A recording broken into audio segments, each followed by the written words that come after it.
Okay, so you want to own a private jet charter company, a fleet of gleaming aircraft sitting on the tarmac, wealthy clients calling you up whenever they need to skip the security line and be in another city in a few hours, and you collect a fat check every time one of your jets leaves the ground. It's the ultimate symbol of having made it, and now you're the one running the show behind it. Sounds glamorous?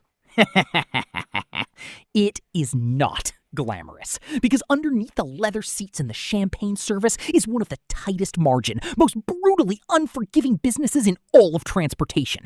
And the number that actually decides whether you make money on this or lose your shirt has almost nothing to do with the jets themselves. Let's start with what it costs to get into this business, because unlike a lot of the assets on this channel, you can't simply buy a building and open the doors. You need an aircraft, and you need permission from the federal government to fly paying passengers in it. Private aircraft, even relatively small ones, are not cheap. A light jet, the entry point into this business, might cost anywhere from a few $1,000,000 used to well over $10 million new.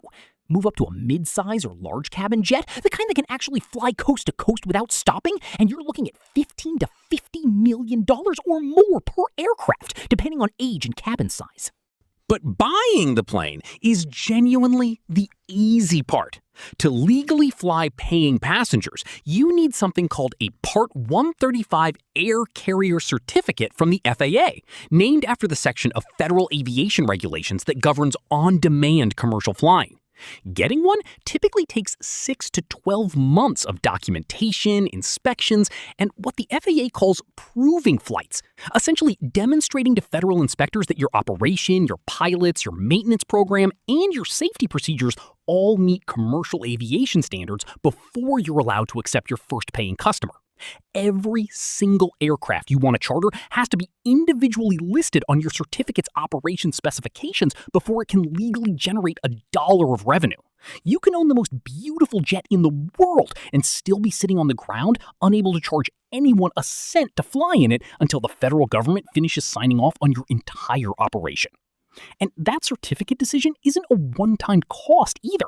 Every additional aircraft type you want to fly, a different manufacturer, a different cabin class, requires its own separate training and certification process for your crews and its own addition to your operation specifications. Many operators deliberately standardize on a single aircraft family for exactly this reason, since a fleet of identical or near-identical jets means pilots can be cross-qualified across the entire fleet, maintenance parts and expertise stay consistent, and you're not paying to certify 5 different training programs for 5 different airframes. Then there's maintenance. And this is where a lot of new owners get blindsided. Industry benchmarks put annual maintenance costs at somewhere around 5 to 10% of the aircraft's current value every single year, covering both scheduled inspections and the unscheduled repairs that come with operating complex machinery at 35,000 feet. And maintenance isn't just expensive. It's disruptive in a way that directly costs you revenue, because a grounded aircraft can't generate charter income no matter how good your sales team is. Fuel adds another enormous variable cost on top of all that, with jet fuel running close to $6 a gallon in recent years, translating to hourly fuel costs anywhere from around $700 for an efficient light jet to well over $3,000 an hour for a large cabin aircraft. Put it all together, and total annual operating costs for a single aircraft in active service commonly land somewhere between $500,000 and well over $1 million before you've flown a single paying charter. Here's the detail almost nobody outside the industry understands, and it's the single biggest hidden cost in this entire business: the empty leg.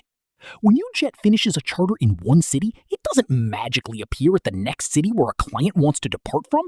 It has to fly there first, empty, burning the exact same fuel, incurring the exact same crew costs, and racking up the exact same wear on the airframe as a fully paying flight, except with 0 passengers and 0 revenue. This is called a repositioning or deadhead leg, and depending on how your scheduling works, it can eat a staggering share of your total flight hours. Every hour spent flying an empty jet from point A to point B is an hour where all your costs are real and all your revenue is 0. So how does the money actually come in? Charter pricing runs anywhere from around $2,000 an hour for the smallest turboprops up to well over $14,000 an hour for large long-range cabins. And on top of the base hourly rate, operators tack on a 7.5% federal excise tax, a small per-segment fee, and, critically, they bill clients for those repositioning legs too, either as a flat fee or at the standard hourly rate. Beyond one-off charters, the more sophisticated players run jet card and membership programs, where clients prepay a lump sum, sometimes hundreds of thousands of dollars, in exchange for guaranteed access at a locked-in hourly rate.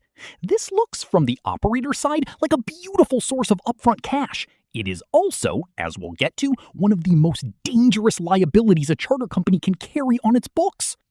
There's a third revenue stream that's become the backbone of a huge portion of the industry: aircraft management. Wealthy individuals and companies who own their own jets outright often don't want to deal with hiring crew, scheduling maintenance, and navigating FAA compliance themselves, so they pay a management company somewhere between $50,000 and $250,000 a year to handle all of it. And here's the clever part. The management company can then place that owner's aircraft into its own Part 135 charter program during the hours the owner isn't using it, generating charter revenue that gets split between the owner and the operator, offsetting a meaningful chunk, sometimes 20 to 50% of the owner's total ownership costs. From the operator's perspective, this is close to the ideal business model. You don't have to buy the plane, you get a fee for managing it, and a cut of the charter revenue it generates in its downtime without carrying the capital risk of ownership on your own balance sheet. But here's the variable that determines whether any of this actually works, and it's the one thing every operator in this business is obsessed with: utilization. The average business jet in this country flies somewhere around 330 hours a year. That sounds like a lot until you realize there are 8,760 hours in a year, meaning the average jet sits idle, depreciating and racking up fixed costs more than 96% of the time. Every hour above that average that you can push into paying charter flights, rather than empty repositioning legs or ground time for maintenance, drops straight to your margin. Every hour below it means fixed costs that don't disappear just because nobody's flying. The entire economics of this business compressed down into a single question: can you keep this specific airplane sitting at this specific airport busy enough, often enough, to outrun what it costs to simply own it? Before we get to how this business fails, it's worth understanding that private jet charter company actually covers several very different business models, and which one you're running changes your entire risk profile. At the top end sits fractional ownership, the model pioneered by NetJets, now a subsidiary of Berkshire Hathaway. Here, clients buy an actual ownership stake in a specific aircraft, typically anywhere from 1/16th to 1/2 of the plane, and the management company operates the entire fleet, guaranteeing access to any aircraft in the fleet, regardless of which specific plane a given client technically part owns. This model has real staying power because clients have made a genuine capital commitment, not just a prepaid deposit, which changes the legal and psychological relationship entirely. Below that sits pure charter, where an operator owns or manages aircraft and sells flight time on the open market, one trip at a time, with no long-term commitment from either side. And in between sits the jet card model, the one that ultimately sank JetSuite, where clients prepay for a block of future flight hours at a locked-in rate without taking any actual ownership stake in an aircraft.